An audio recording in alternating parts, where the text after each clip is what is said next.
జై భీమ్, జై పూలే, జై మూలవాసి.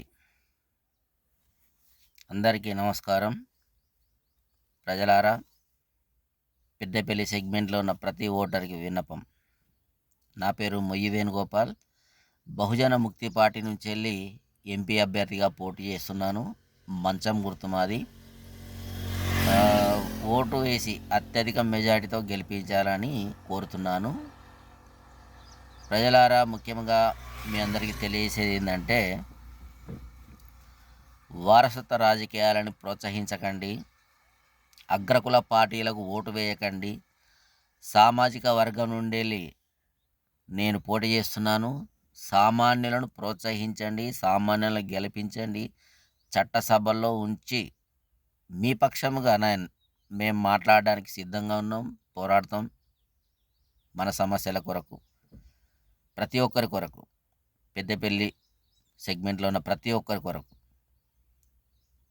ముఖ్యంగా ఏంటంటే, ఇప్పుడున్నటువంటి అగ్రకుల పార్టీలు కోట్ల రూపాయలు తీసుకొచ్చి గుమ్మరిచ్చి గెలిచి ఒక నెల రోజులే మీ వెంబడి తిరుగుతారు, కానీ తర్వాత మళ్ళీ 5 సంవత్సరాల దాకా మీకు కంటికి కనబడరు. ప్రజలారా, గమనించండి.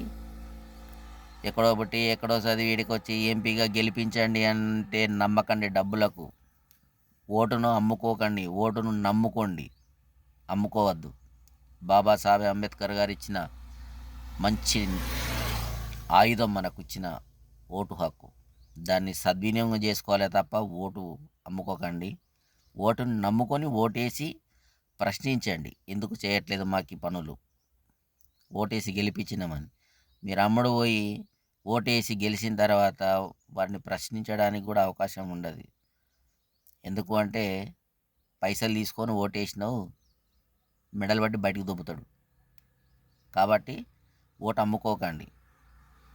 ప్రతి ఒక్కరు గమనించేది ఏంటంటే, గమనించాలని చెప్పేది ఏంటంటే, వారసత్వ రాజకీయాలను వ్యతిరేకించండి.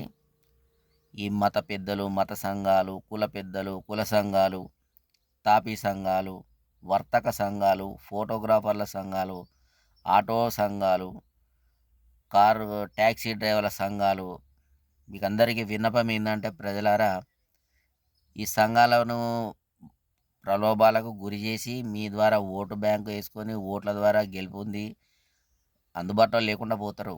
గమనించండి. ఇంతకుముందు కూడా మీకు డబ్బులు ఇస్తాము, ఇది ఓటేయండి గెలిపియండి అన్నారు. గెలిచినాక తర్వాత డబ్బులు ఇవ్వని వారికి చాలామంది ఉన్నాయి, సంఘాలు ఉన్నాయి, ఇప్పటికీ కూడా వాళ్ళకి డబ్బులు ముట్టలేని చెప్తున్నారు. అలాంటప్పుడు మీరు డబ్బులకు అమ్ముడు పోకండి. అందుబాటులో ఉండేవాళ్ళు ఎవరు, అందుబాటులో లేని వారెవరు, ఇది చిన్న పార్టీ పెద్ద పార్టీ అని చూడకండి. ప్రజల పక్షంన కొట్లాడేవారెవరు, మాట్లాడడానికి మేము సిద్ధంగా ఉన్నాం. సామాన్యులను ప్రోత్సహించండి, గెలిపించండి, చట్టసభలో నిలబెట్టండి. మేము నాయకులుగా ఉండము, సేవకులుగా ఉంటాం ప్రజలకి.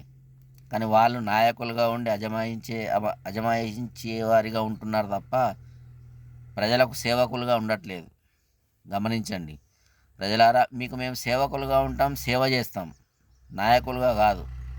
మీరు మా ముందు ఉండండి, మీ వెనకాల మేముండి నడుస్తాం. మా పార్టీ సిద్ధాంతం అది. అగ్రకులాలకు మా దాంట్లో అవకాశం లేదు.